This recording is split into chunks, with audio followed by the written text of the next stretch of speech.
Teman-teman, kita berjumpa kembali di pertemuan yang ke-12.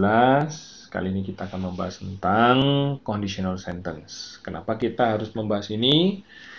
Karena suatu saat juga kita pasti akan ada keperluan untuk bagaimana melakukan pengkondisian, baik itu pengkondisian single ataupun jamak.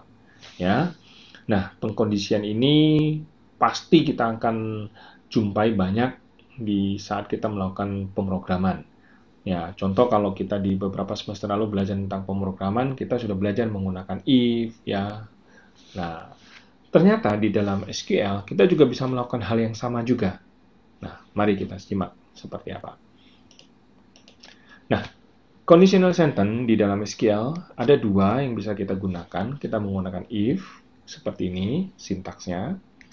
Menggunakan case, seperti ini, sintaksnya. Oke? Nah, contoh yang pertama menggunakan penggunaan if seperti ini. Kita gunakan satu fungsi yang namanya getDate. Nah, teman-teman di sini akan melihat ada yang namanya function dateName, kemudian weekday, dan getDate.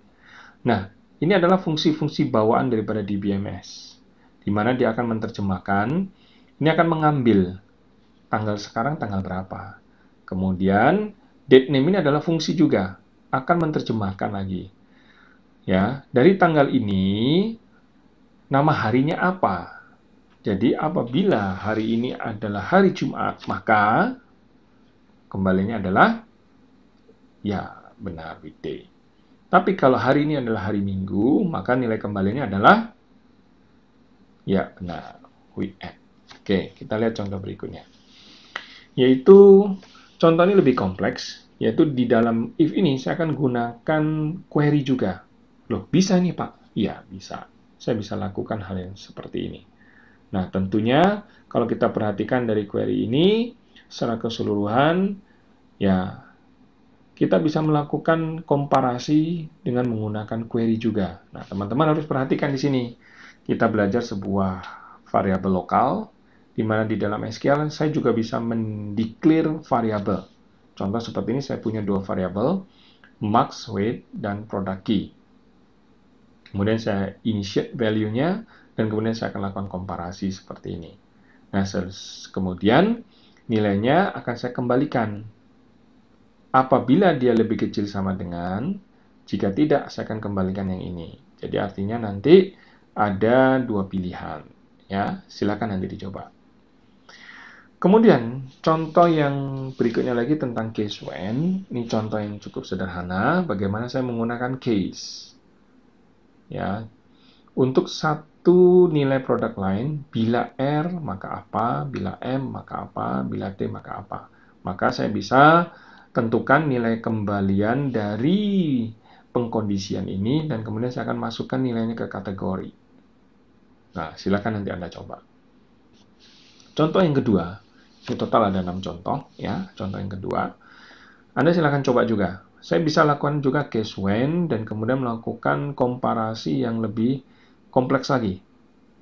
Dan kembaliannya seperti apa. Ya, saya bisa gunakan operasi AND juga.